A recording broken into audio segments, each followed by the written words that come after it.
They told us it was a graveyard run, just another salvage job near the burnt edge of the Andros Belt. Old wreckage, maybe pre-war, probably scavenged dry 100 years ago. We were the crew that took the jobs no one else wanted. Small time, low payout, high risk. We didn't ask questions. We took the credits.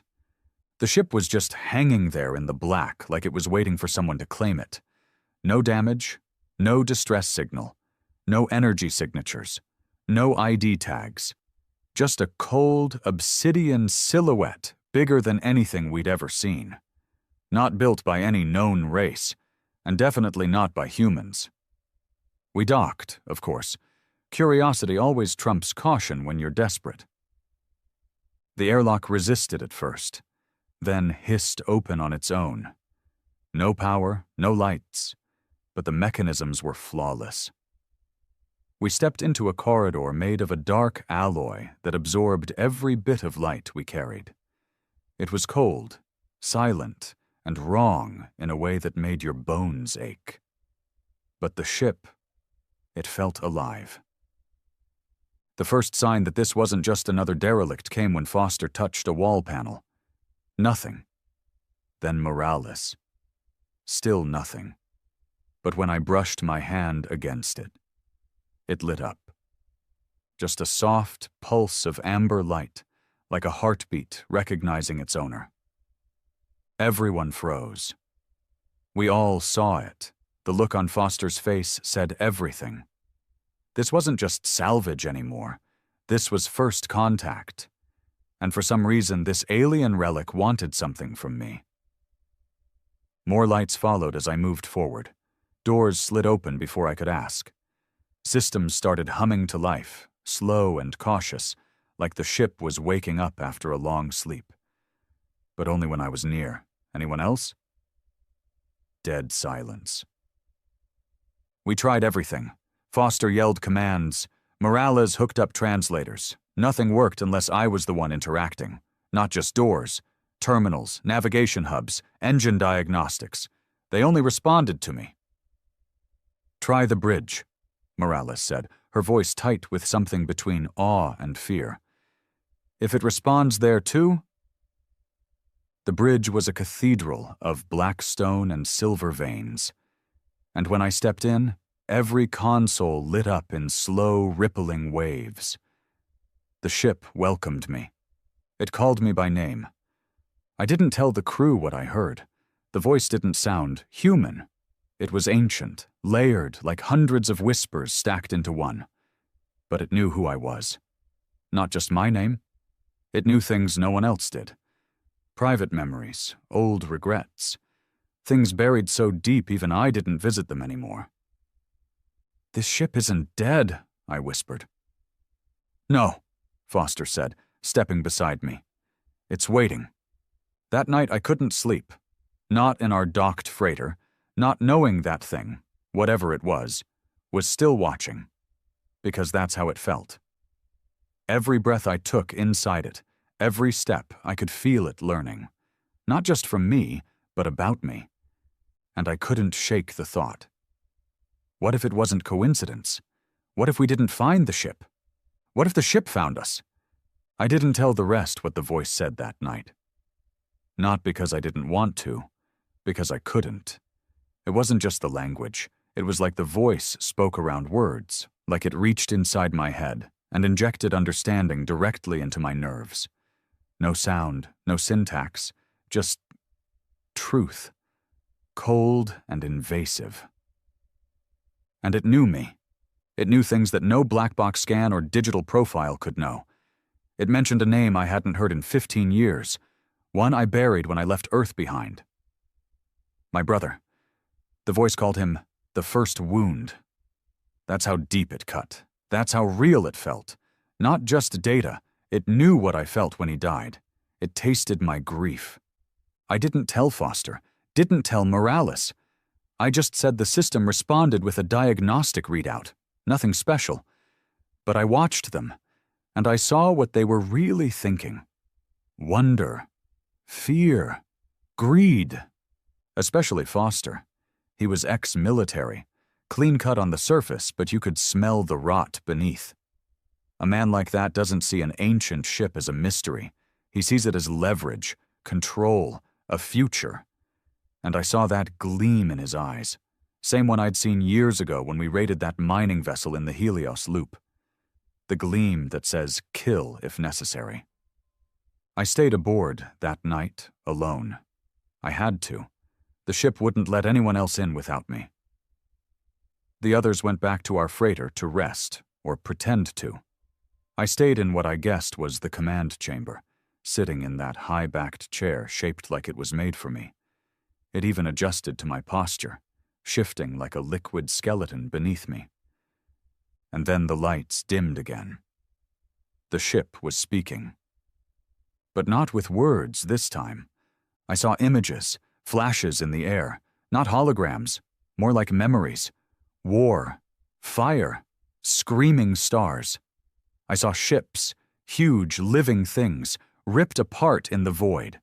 I saw towering humanoids made of stone and light falling to their knees in defeat. I saw Earth. No, not Earth, us, humans. But we were different, larger, more primal.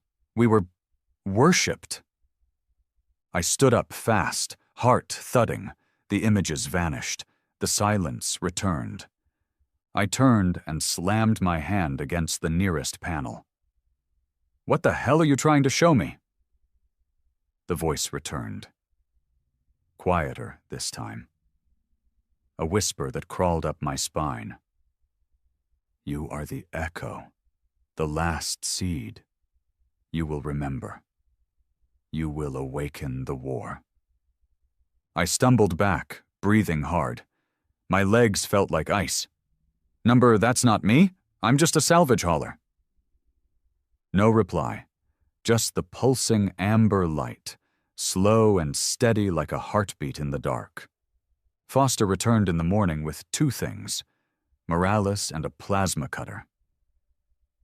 "Why the hell are you armed?" I asked, already knowing the answer. "Safety precaution," he said smoothly, lifting the weapon like it was just part of the toolkit. "You said this ship responds to you. That makes you the key, and we can't have the key running off and locking the rest of us out."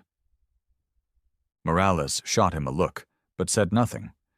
She was too busy scanning one of the active consoles I'd left running. "He's not lying," she said. "These systems are only responding to him. I've tried every interface, voice, touch, neural port. Nothing." Foster looked at me again. This time, he didn't hide the calculation in his eyes. "Then we stay close. No more solo tours. If the ship wants to talk, it talks while we're all listening." I didn't argue. There was no point. But that night the ship showed me more. This time it was more personal. The memory wasn't a battlefield. It was a temple. A huge circular structure with carvings that shimmered as if alive. And at the center, humans. Hundreds of them. Standing tall, wrapped in armor that moved like liquid around their bodies. Weapons that bent gravity. Eyes that glowed with something ancient. And kneeling before them were others. Beings I didn't recognize. Not human. Some insect-like. Others too alien to describe. And all of them bowed, trembling. We weren't visitors to this ship. We were its makers, or our ancestors were. I woke up with blood on my lips. I'd bitten down so hard in my sleep I nearly cracked a molar. Morales was the first to suggest a theory out loud. "What if this isn't just an alien ship?" she asked, eyes glued to her screen. "What if it's part of us?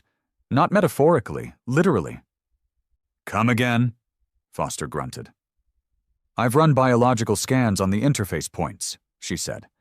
"This alloy, it reacts to his DNA. Only his. No known race in the Interstellar Council uses this kind of tech. No registration. No language base match. But when he touches it, it lights up like it recognizes him." Foster's jaw tightened. "Are you saying he's part alien?" She hesitated. "I'm saying whatever made this ship..." They left something in us, in him, maybe all of us, maybe just him. Foster looked at me like I was a puzzle he suddenly wanted to break open. We bring this to the council. We'll be gods. You understand that, right? I didn't answer, because I didn't trust what I was starting to feel. Every time I touched that ship, something shifted inside me. Not just mentally, physically. My reflexes were sharper, my vision clearer. I could hear things, subtle hums in the ship's walls like breathing. I could feel when systems powered on, even without seeing them. Something inside me was waking up, and the ship was smiling. It all snapped on the 4th day. Morales tried to access a locked chamber without me, a massive circular vault we hadn't dared to enter yet. She used the plasma cutter while Foster stood watch. The moment the seal broke, the ship reacted. Lights flared red. Doors slammed shut. Walls pulsed like arteries. The temperature dropped instantly. I ran toward the vault, systems opening for me with desperate urgency. When I reached them, the chamber had already swallowed both of them. The door was shut tight again. "Open it!" I shouted, slamming my palm against the control. Nothing. The ship was angry. A deep, resonant pulse vibrated through the floor, a warning. And then, a message appeared on the wall in sharp, foreign script, but I could read it. "You were warned. They are not welcome." I screamed until my throat bled, pounded on the metal until my knuckles split. But the chamber stayed locked. Hours passed, maybe more. Then, slowly, the door slid open. Foster was unconscious. Morales wasn't breathing. There were no marks on her, no wounds, just nothing, like the life had been unplugged. Foster came to an hour later, said he didn't remember what happened. His eyes wouldn't meet mine. He was shaking. He asked about Morales once. When I told him, he just nodded. Then he asked about the ship. "Does it still respond to you?" I didn't answer. Because I knew the truth now. The ship didn't just want me. It needed me, and it would kill for me without hesitation. Foster barely spoke after Morales died. He kept to the edge of the ship, barely stepping inside unless he had to. I didn't blame him. Whatever he saw in that chamber, it broke something in him. His hands shook constantly now. He muttered to himself when he thought I couldn't hear. This thing was intelligent. Not in the way AIs pretend to be. It wasn't mimicking thought. It was thought. It pulsed with it. Intent. And that intent had narrowed down to me. Over the next few days, I stopped trying to fight it. I stopped trying to be normal, because normal didn't exist anymore. Not here. My hands would tremble every time I touched the control panel, but the ship's systems would always respond gently. It was like it cared. Like it knew I was afraid and adjusted itself to ease me in. It began feeding me data, not just visual memories like before, but knowledge. Systems, blueprints, weapon schematics, historical logs. It was all encrypted, unreadable by any standard language. But my mind processed it like it was always meant to. Like unlocking a door in a house I'd forgotten I once lived in. I spent hours in that chamber, eyes locked to the cascading symbols across the main screen.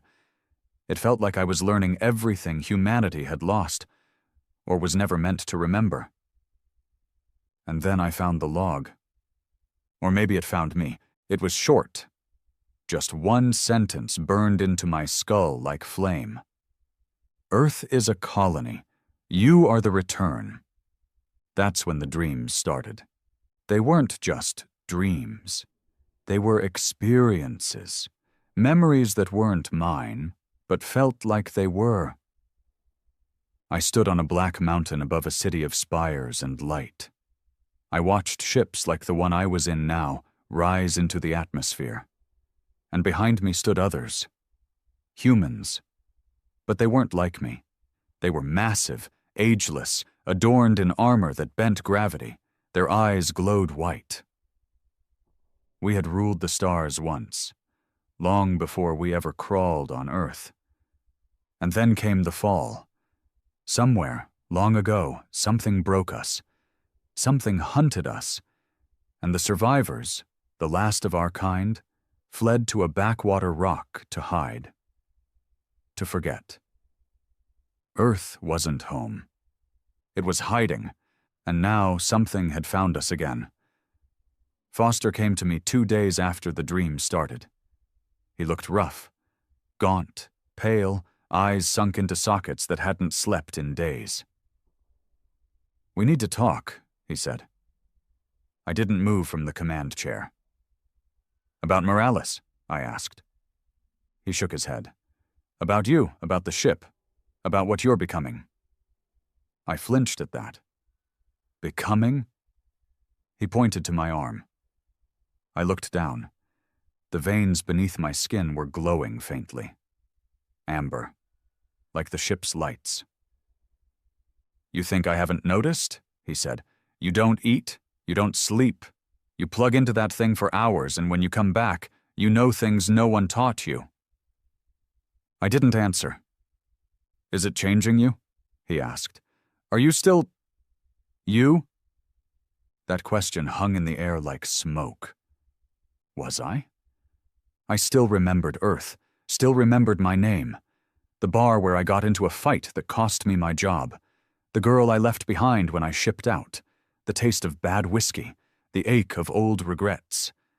But those memories felt distant now. Like stories I'd been told.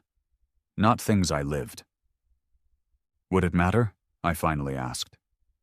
"If it is?" He didn't answer. Just stared at me for a long moment, then nodded like he'd made peace with something. "I'm getting out of here," he said. "I don't care if I have to rip our freighter loose with my hands. This place, this ship, it's wrong." "You think you can leave?" I asked quietly. His expression darkened. "I don't give a damn what it lets me do. I'm going to try." He turned and walked away. I sat there for a while, the ship humming beneath me like a heartbeat. I expected it to say something. Warn me. Maybe threaten him. But it didn't. And somehow that was worse. He made his move at night. I was in the chamber again, reviewing a star map that extended far beyond known council territory. The moment I felt the energy shift, I knew he was trying to bypass the dock controls again. And this time he brought explosives. The detonation rocked the hull. I was thrown across the room, my ears ringing. The emergency lights blinked red, and for the first time, the ship screamed. Not through speakers, through me. Pain surged in my chest like a punch from inside my lungs. I staggered up, vision doubling. Foster had found the core, and he was trying to kill it. I ran. The hulls twisted for him. I could feel it. The ship didn't show him mercy this time. Doors sealed, floors dropped, walls moved. I ran anyway. When I found him, he was already bleeding. One of the corridors had split open beneath him. A trap. He was hanging by one arm, coughing blood. His plasma cutter was gone, lost to the pit below. "Help me," he shouted when he saw me. I hesitated. Then the voice came again. "He is a relic. He will betray. Let the past die." I ignored it. I reached down, grabbed Foster's wrist, and pulled. The ship didn't fight me. Not this time. Maybe it was testing me, or maybe it knew what would happen next. We sat in silence after I dragged him out. He didn't thank me, didn't even look at me. "You've changed," he said. "Yeah. You're not human anymore." I looked down at my glowing arm. Then maybe it's time to stop pretending I ever was. That night, the ship opened the last chamber. It was deeper than the rest, hidden beneath a false floor I hadn't noticed before. I stepped through alone. Foster stayed behind, too broken to follow. Inside was a throne. Real this time. Not a chair, a throne. Ancient, obsidian, laced with silver veins. The walls pulsed with memory, and behind it, a body. Not human, not alien either. Something in between. Tall, armored in skin that looked like molten metal, eyes closed, still, preserved. I approached, and the body opened its eyes. It didn't move, just stared at me, and I knew it was me. Or rather, it had been me, a life long ago, a cycle forgotten, a warrior buried in flesh and ignorance and thrown to earth like seed in soil. I touched its chest, and everything came back. The moment I touched its chest, I stopped being who I was, not because I died, not because I forgot, but because I remembered everything. The soldier in the chamber wasn't a corpse. It was a recording, a biopreserved echo of a former self, suspended between life and death. Not quite a clone, not quite a ghost, something beyond what Earth's sciences could dream of. It opened my mind like a vault, flooding it with lifetimes. I had been him. I had worn that armor. I had commanded this ship. I had led a war so old the stars themselves had moved since then. And I had failed. Back then, we weren't scattered humans barely scratching the galaxy. We were conquerors, civilized, structured, absolute. We called ourselves the first line. Earth wasn't the origin. It was a graveyard, a hiding place we abandoned everything to create after the collapse. We hadn't been overthrown by stronger forces. We were betrayed. One of our own, one of the Ascended, had turned against the core, used knowledge never meant for individuals, learned how to manipulate time, memory, identity. He didn't kill us. He unmade us, shattered our history, splintered our purpose, buried our essence in primitive shells. United States, humans. We were the broken fragments of gods. And now I was remembering what I had been. When I pulled back from the chamber, the ship's lights turned white. Not amber, not red. White, pure and blinding. The voice returned, no longer whispering. General Valor, you are restored. Command authorization reinstated. Do you wish to initialize the remaining fleets? I staggered back, my head pounding.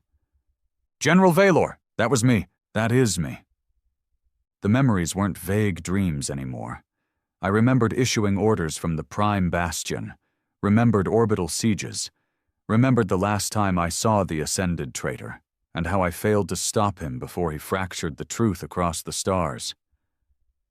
I looked down at my hands. The glow wasn't just in my veins anymore. It had spread across my skin like veins of light, pulsing with every heartbeat. Foster was right. I wasn't human anymore. But then again, maybe I never was. When I returned from the chamber, Foster was waiting, barely standing. He looked like he hadn't eaten or slept in days. Maybe longer. His skin had a gray pallor to it, and his eyes were sunken, hollowed out by fear. He looked at me and didn't speak for a while. Then finally, "What are you?" I didn't lie. Not this time. "I used to be like you," I said. "Before I was put on Earth. Before I forgot. The ship reminded me." He laughed, a dry, cracked thing that didn't sound like amusement. "So what now? You grow wings? Turn into some glowing god?" "No," I said. "I reclaim what was stolen." He looked around at the dark, towering halls of the ship, the way the lights pulsed with my presence. "And us? The rest of humanity? Just collateral?" I looked at him for a long time before answering. That depends on what you do next. He didn't like that answer, but he didn't fight it. He just turned and walked away, back to the broken little corner of the ship where he slept. Maybe to rot, maybe to pray. I didn't care anymore. The more I remembered, the less I felt human emotion. Regret, yes, but not empathy, not fear. Those things were fading fast, replaced by something deeper, colder, ancient. Duty. The next 2 days were spent in the ship's nerve core. The interface wasn't technological. It was biological, like placing my mind into a larger consciousness. The ship and I were the same now. It showed me the position of the remaining dormant vessels. Hundreds of them, scattered across void space, buried on lifeless moons, hidden beneath dead planets.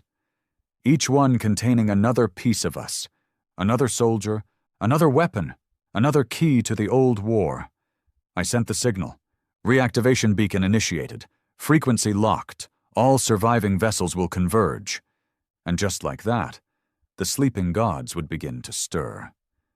But not all of them were loyal. That was the final memory, the one buried beneath every other. Before I was sealed into human form, I had captured the traitor. But I didn't kill him. I sealed him in another ship, identical to mine, the Void Ark. Its location was erased even from my own knowledge, buried by protocol, sealed until the signal awakened him too. Which meant he was awake now. It started with static. The ship flared a warning. A counter-frequency was being broadcast. He was trying to jam me, to suppress the other ships, to stop the fleet from rising, and worse, he was calling to humans.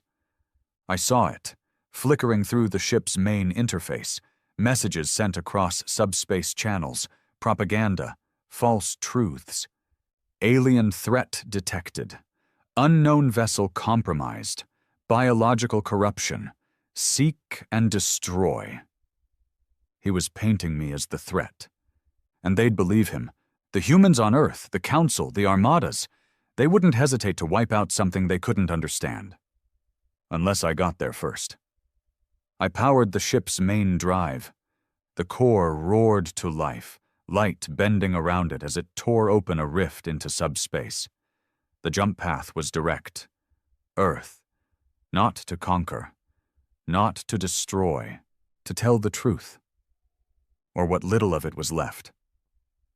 Foster tried to stop me. "I won't let you drag the whole species into your damn ancient war," he said, holding a sidearm, hands trembling. "You think I wanted this?" I asked. "I was you once, lost, angry, confused. Then the truth found me." "This isn't truth," he said. "It's madness. You're playing God." I stepped toward him. He didn't fire. He couldn't. Because somewhere, deep down, he felt it too. The same whisper that lived in the walls. The blood memory. He dropped the gun, and I walked past him. As the ship tore into subspace, I stood on the bridge and watched the stars distort. The coordinates were locked. The war had never ended. Only paused, and now humanity would remember what it was. Whether it wanted to or not. The subspace corridor collapsed with a thunderous ripple as the ship exited warp near Earth orbit. Nothing had changed.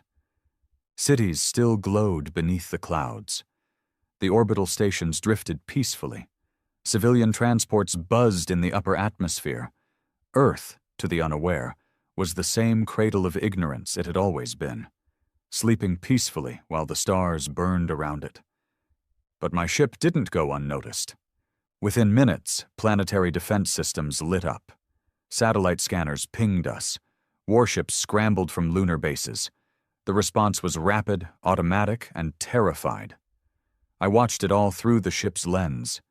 Panicked alerts, scrambled frequencies, warnings in every Earth dialect screaming the same thing. Unidentified vessel. No registry, no clearance. Arm and prepare for confrontation. They had no idea they were aiming at their own.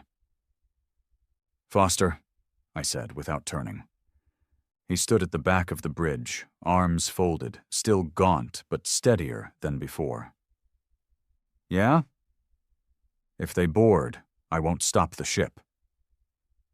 He nodded. I figured. "You can leave," I said. "There's a secondary craft. It's fast enough to outrun what's coming." He let out a dry laugh. "You think I'd survive 5 minutes out there? Earth sees me coming out of this thing, they'll paint me as infected." "You're not wrong." He stepped closer. "But let's say I don't leave. Let's say I help. What then?" I turned and met his eyes. "Then you get to see the truth with your own eyes. What we were. What we still are." His jaw clenched. "You better be right." We sent no beacon. I didn't want to announce myself like a fool. The Council wouldn't understand. They'd see war, not memory. I needed something smaller. Personal. I reached into the ship's neural web and found her. Eloise. An Earthborn linguist and signal analyst I knew from my old life, before memory. She used to decode deep space transmissions. She had the mind to comprehend what I'd send. She had also been someone I loved once. Not that she'd remember. I sent a pulse, encrypted with an old code, something only she and I would understand, an ancient joke we shared during our last training rotation back when we were nobodies. If anything could get her attention, it was that. They didn't fire on us. Not immediately. Instead, we were hailed, voice only, tight beam. "This is orbital command to unknown vessel. You are in violation of Earth space protocols. Identify or we will engage." I answered, "I am not your enemy." A pause. Then, "State designation." I didn't hesitate. "Command General Valor of the First Line, last surviving vessel of the Core Warden Initiative. Earth is under threat from a traitor awakened by subspace resonance. You must not engage." Silence. Then static. Then, "This is some kind of sick prank," another voice said. Younger, nervous. "There is no such designation in Council archives." "That's because your archives are broken," I said. The first warship approached, its hull bristling with missile tubes and plasma coils. A Council-class cruiser. State-of-the-art by human standards. It looked like a child's toy from where I stood. Foster shifted. "They're going to fire." "They won't get the chance." I reached into the ship's systems. The response was immediate. A soft pulse rippled outward from our hull, an electromagnetic null field, silent and invisible. It kissed their sensors, curled around their circuits, and shut them down. The cruiser drifted, dead in space. No shots fired, no alarms triggered. Just silence. The crew inside would be safe, confused but unharmed. I wasn't here to kill humans. Not yet. Then she answered. A private transmission. Voice only. "Who are you?" Eloise asked. Even after all these years, I knew that voice.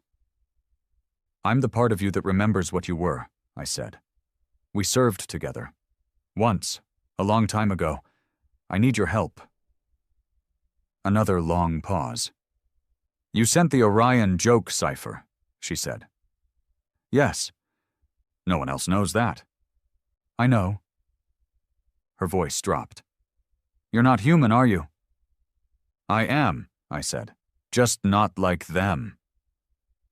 "You expect me to believe that you're some ancient god in a relic ship, come back to warn Earth of a cosmic traitor?" "No," I said. "I expect you to feel what you already suspect, that Earth isn't where we began, that we've always been missing something, that the past has been off. Her breathing changed. I've seen the anomalies, she whispered. Artifacts. Tech that shouldn't exist. Buried signals with language constructs that predate humanity's rise by millennia. We've all seen them, but we're told to classify and ignore. Because someone doesn't want you to remember, I said. And he's coming.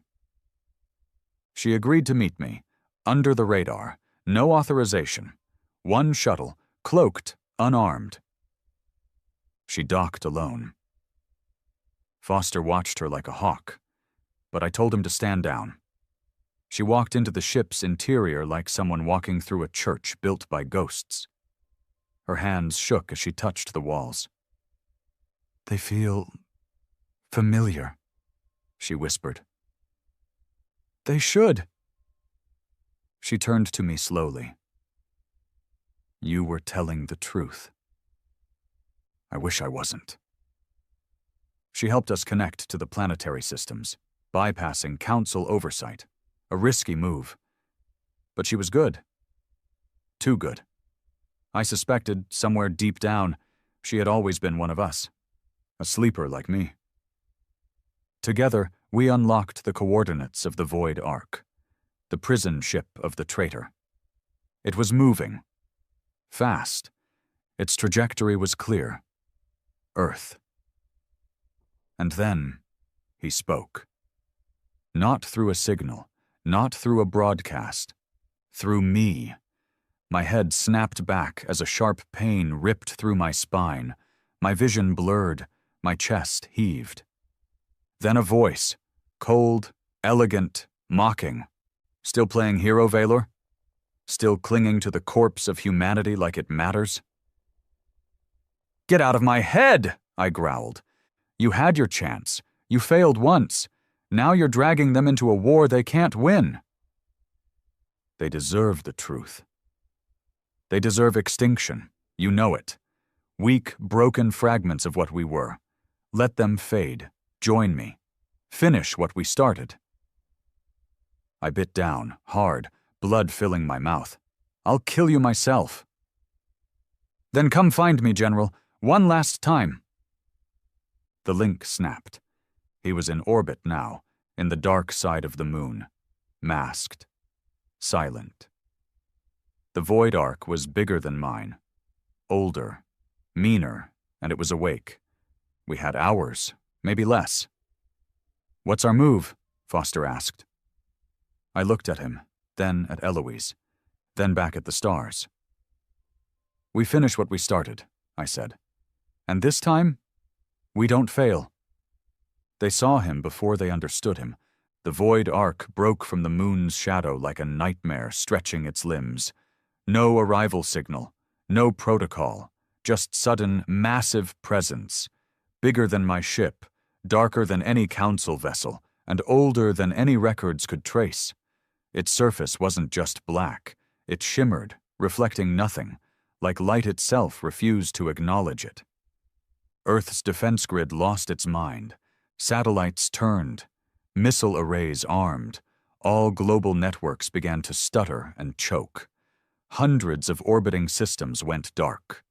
Subspace relays blinked out. One by one. Eloise stared at the screens. He's silencing Earth. No, I said, staring at the patterns blooming across the planetary grid. He's rewriting it. The Void Ark wasn't attacking. It was infecting. Broadcasting a new language, one that burrowed into firewalls, bypassed quantum keys, and nested deep inside the AI cores. Not brute force, persuasion, like a god whispering to machines. Even the humans wouldn't realize they were being erased until it was done. He wasn't here to fight me. Not yet. He was here to make Earth forget me all over again. We had to strike first. I'm going over there, I said. Eloise blinked. Alone? He wants me. He'll let me in. Foster crossed his arms. And then what? You talk him to death? No, I said, stepping towards the command vault. I remind him what we used to be, and then I kill him. The ship's inner systems began adjusting, crafting a boarding shuttle tailored to bypass the Void Ark's defenses. A vessel built from memory, not design. My memory. "Wait," Eloise said. "I'm going with you." I looked at her, and for a moment the memories twisted again. Flashes of her face from a different lifetime. Laughing in starlight, bleeding in my arms, promising she'd follow me into hell. "You sure?" I asked. "I think I've always been a part of this, even if I didn't remember it." She was right. The ship had responded to her. Subtly. Quietly. Like it knew her blood, too. She was one of us. The shuttle launched. No escort, no weapons, just a quiet, slipstream ride across dead silence. And still, no resistance. The Void Ark welcomed me. Its doors opened without command. The corridors lit in red pulses as we walked through, casting long shadows behind us. I felt it, his presence, woven through the metal like breath inside lungs. Eloise touched the wall. "It's watching." "No," I said. "It's listening." We found him in the heart of the ship, standing atop a platform surrounded by living code, a storm of symbols swirling in the air, rewriting reality itself. He turned slowly. He looked human, but he wasn't. Not anymore. His face was too perfect, too still. His eyes glowed faintly blue, like glass filled with lightning. His voice, when it came, didn't echo from his throat. It rose from the walls around us. "General Valor," he said. "Traitor," I replied. He smiled. "Still clinging to labels? Still playing soldier while the universe forgets your name?" I stepped forward. "They won't forget again. I'll make sure of it." He tilted his head. "Why bother? Humanity chose ignorance. We offered them infinity. They built cages of politics and fear." "They didn't choose it," I said. "You made them forget. You broke the cycle." "Because the cycle was flawed," he shouted suddenly, the code flaring around him. "We built empires on control, power, fear. I gave them freedom." "You gave them amnesia," I said. "You stripped their soul and left them hollow." Eloise stepped forward. "You erased truth." He looked at her. His expression twitched. Recognition, hesitation, then mockery. "Ah, the linguist, the broken mirror." He smiled again. "You still don't remember the way you screamed when the last gate fell." She didn't blink. "But I will." The traitor sneered. "You want war, Valor? You want to play gods and monsters again?"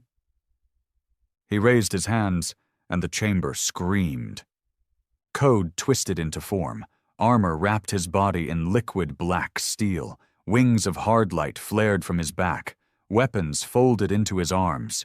He wasn't speaking anymore. He was becoming. I didn't hesitate. The ship responded to my will. Armor bloomed from my skin like a second soul, white and gold and jagged with memory. The ground beneath me pulsed. My hands ignited with gravitational blades, ancient weapons forged from collapsed matter. Eloise stepped back, not in fear, in awe. The traitor struck first. We fought like storms colliding. Blades sang. Energy cracked the air. Each strike rippled through the ship. Sparks flew like blood. Our movements tore gravity in knots. He moved faster than I remembered. Smarter. His form adapted, mimicked, countered. He wasn't just fighting. He was studying. "You're weaker," he taunted, blocking a downward slash. "You let them rot you. All those years as a human, a shell." "I remembered what it's like to care," I said, driving a boot into his chest. "You should try it sometime." He staggered, snarled, and responded with a shockwave that shattered the platform. We fell, together, through levels of the void arc that hadn't seen light in 1,000 years. We landed hard, the impact splitting the floor, and he laughed. "You always thought you could save them," he said, voice echoing through broken steel. "You think truth makes them better?" I stood. Truth gives them a chance. He rose, too, eyes burning. "They'll hate you when they remember. The gods they once worshipped became tyrants. You led them. You broke them." "Then I'll pay that debt," I said. "With your blood?" We clashed again, harder this time. No words, just violence. Just the sound of old gods finishing what they started. Back on my ship, Foster watched the void arc pulse with energy. "What's happening in there?" The ship answered. "Judgment." I hit the deck hard, armor screeching across ancient metal. The air sizzled around me as the traitor's weapon cracked the walls. A split second later, he was on me again. Blades drawn from pure code, arms swinging like living executioners. Every strike aimed to erase, not wound. He wasn't just fighting to win. He was fighting to unmake me. I rolled out of the arc of his next blow, the ground erupting behind me. Heat blistered the air. My armor was already fracturing, seams splitting under pressure that bent time. The void arc didn't obey gravity the way it used to. Not for him. He'd rewritten its laws. "You're not fighting me," he hissed. "You're fighting evolution, progress. I left the gods behind for a reason." "You're no god," I spat, rising to one knee. "Just a coward who rewrote history because he couldn't live with it." His eyes flashed. History was a cage. He struck again. I caught his blade with mine, metal singing against memory. Our faces were inches apart. I could see what he had become, not just alien, hollow, all that brilliance, all that power, and yet he looked dead behind the light. "You think they'll thank you?" he growled. "The humans you protect? You think they want to remember the wars, the blood, the arrogance of their origin?" "They deserve the choice," I grunted. "They deserve mercy," he said, driving a knee into my gut. "And mercy is forgetting." We crashed through another level. It wasn't even a room anymore, just a hollow core where data storms howled like spirits. Symbols rotated through the air like blades. Time felt slower. My limbs moved like they were wrapped in concrete. He was controlling the environment now, warping the tempo of the fight. And I was losing. Every strike cost more energy. Every parry shook my bones. He was learning my rhythm, adjusting in real time. His movements blurred, strikes that bent light, limbs that extended unnaturally, armor that adapted like a parasite. I could barely breathe. Then I remembered Eloise. Somewhere above, she was still inside this monster of a ship. Still waiting. Watching. Maybe praying. I couldn't fall here. Not again. I slammed both fists into the floor. The ship responded. Not the void arc. Mine. Across the divide of space, across the silence of centuries, it felt me. Command acknowledged. The floor beneath us exploded. I was yanked upward, gravity reversing. The traitor rose with me, off balance. I twisted midair, activated my internal reserves. The armor flared, reigniting with golden light. I drove into him like a meteor, crashing into the upper deck and pinning him beneath tons of debris. He howled. Not in pain, in fury. "You still think you're right?" he spat through broken teeth. "After everything?" "I don't need to be right," I said. "I just need you gone." Then came the second voice. Eloise. "I found it!" she yelled through comms. "His core, his signal amplifier. It's not just running the ship, it's running him!" I froze. The traitor's head whipped toward the sound. No! He surged upward, throwing me back. I hit the wall, armor cracking. He was fast again, too fast. But I didn't need to chase. Eloise knew what to do. The amplifier core was buried in the bridge of the void arc, a crystalline spire laced with neural circuits and biological veins. It pulsed with dark light, humming like a beast dreaming of war. Eloise stood before it, breath ragged. It knew her too. Only one command, it said in a voice like crushed glass. Erase or activate. She looked up. What happens if I erase? He dies. She swallowed. And activate? He becomes what he was before, all of it, all memories restored, all power, no restraint. She hesitated. Her hands shook. The traitor burst into the chamber a second later, face contorted in raw desperation.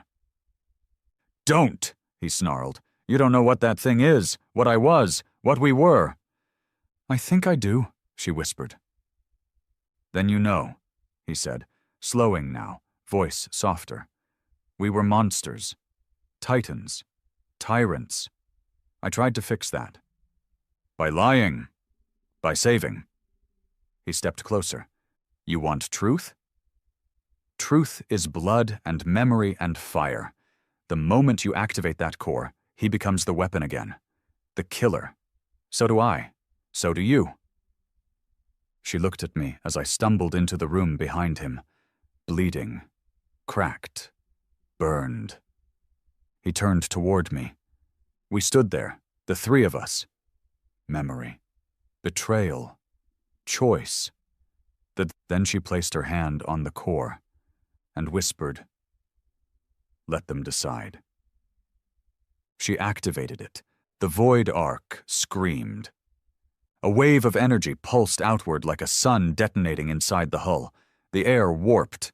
Time cracked. He dropped to his knees. I dropped with him. Our minds tore open. The past flooded in. I saw him, not as a traitor, but as a brother in arms, my second, my closest friend. I saw the fall, the burning cities, the betrayal, but also the fear.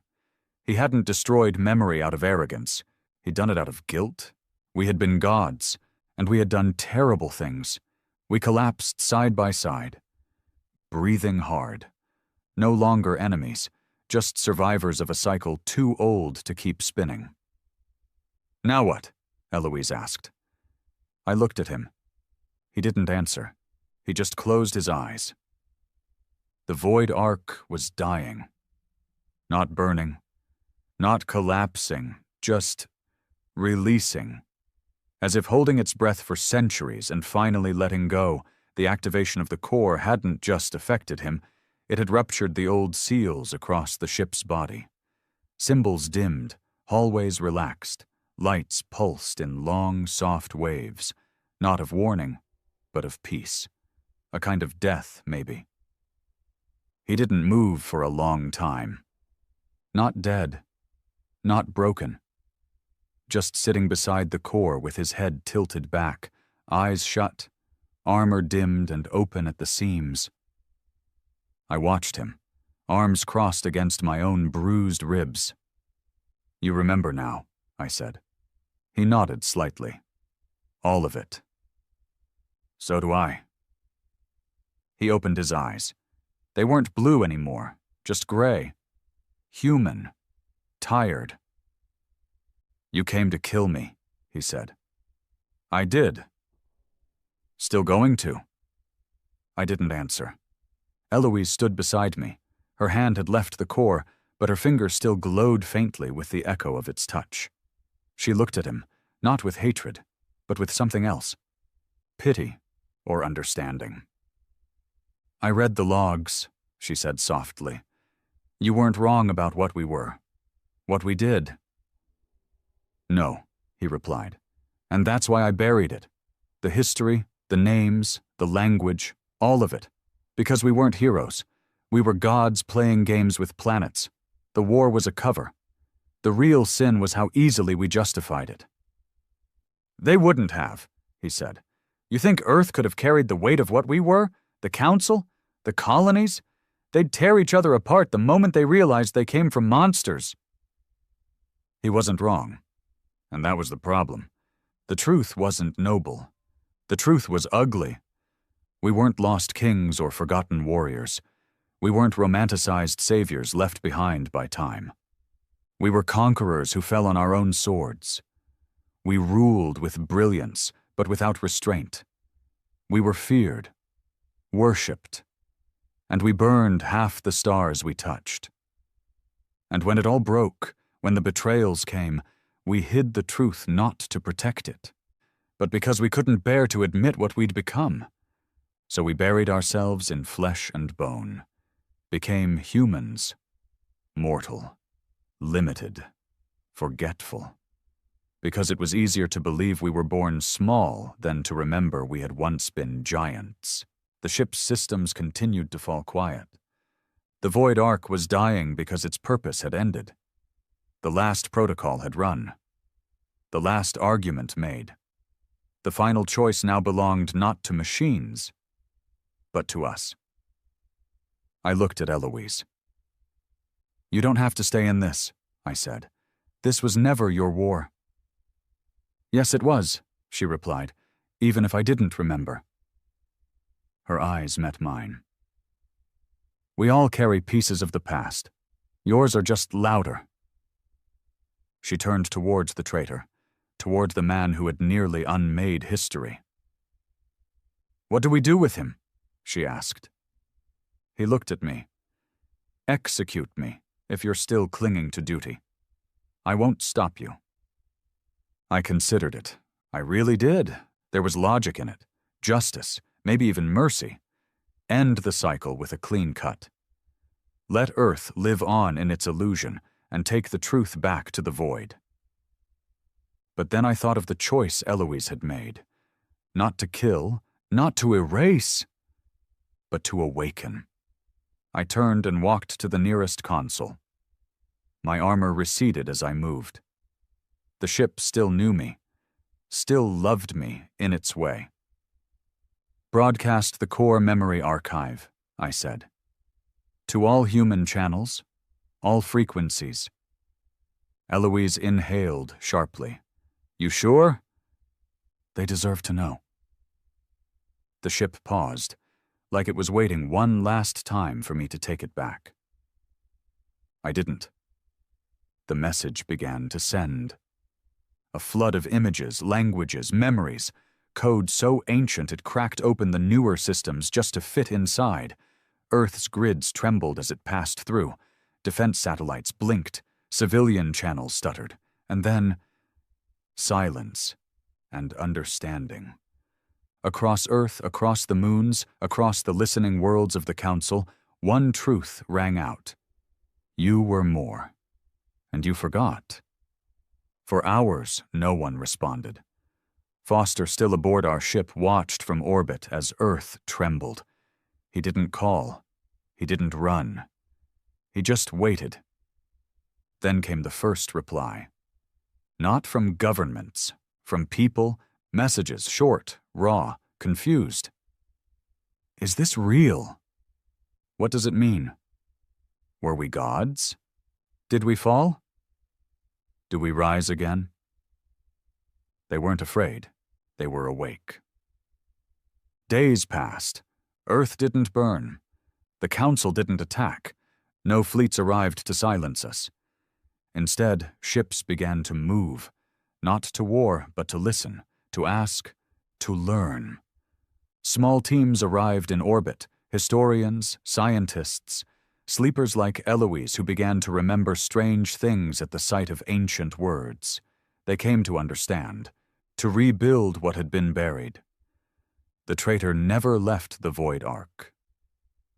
He stayed, alone, as it drifted quietly into the outer rim. I was built for war, he said before the doors sealed. I don't belong in this new version of the truth. Maybe you will, I said. Someday. He shook his head. Tell them I was the villain. It'll be easier that way. He was wrong. But I let him go. Eloise stayed with me. We turned my ship into a beacon, a floating library of memory and truth. We didn't lead. We didn't command. We just reminded. Because the truth wasn't a crown or a throne or a gun. It was a mirror. And now, finally, humanity had looked into it. One night, I stood alone in the ship's heart. The original body, Valor's old self, still rested in its vault. But I didn't need it anymore. Because I remembered everything. And I chose to become more than I had been.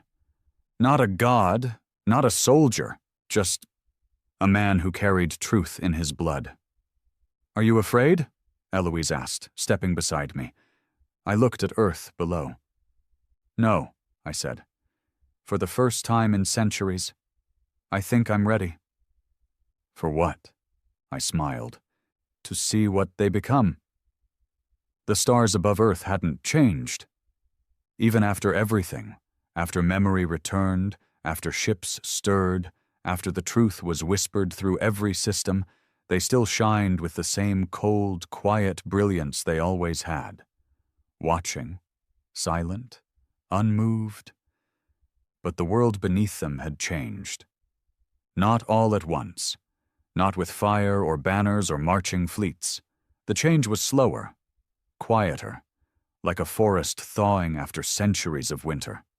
It began in conversations, in children asking questions their textbooks didn't have answers for, in old engineers looking at ancient ruins and suddenly understanding what they were built for, in dreams, dreams of fire and gold and endless stars.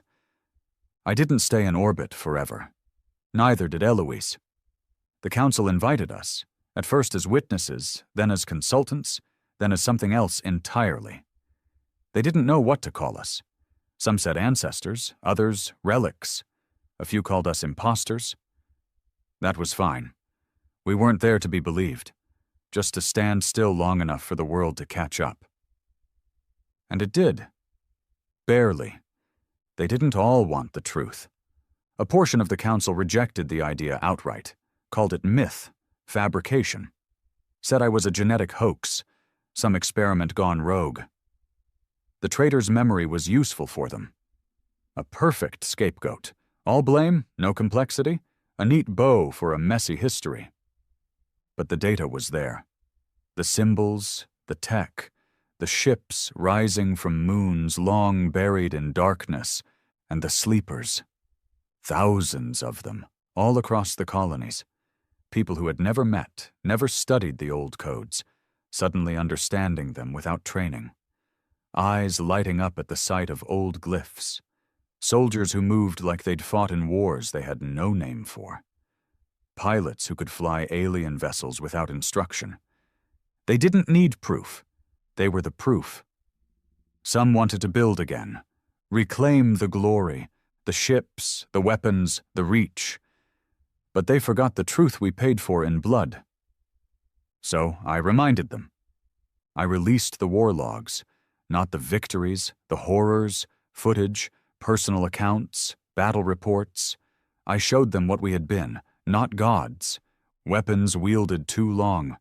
And still, a few wanted that power. But not many. Not once they saw what it had done to us.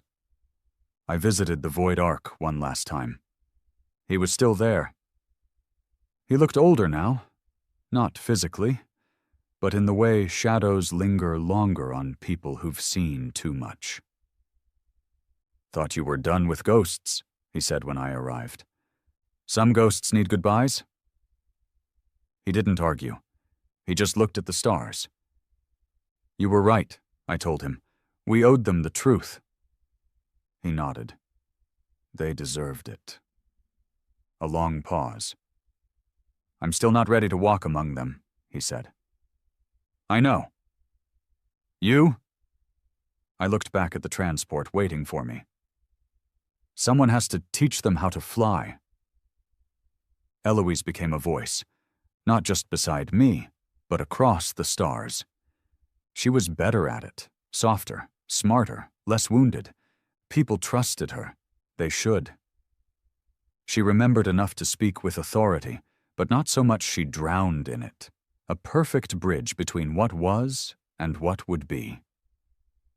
She taught the new generation of historians, of linguists, of thinkers who didn't want to rebuild the old empire, but to understand it, who didn't reach for glory, but for context.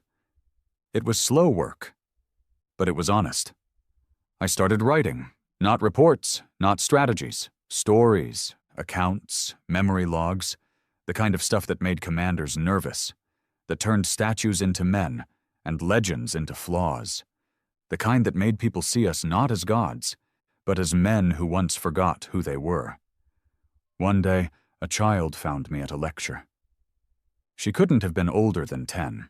Big eyes, sharp tongue, the kind who would have led legions in the old days.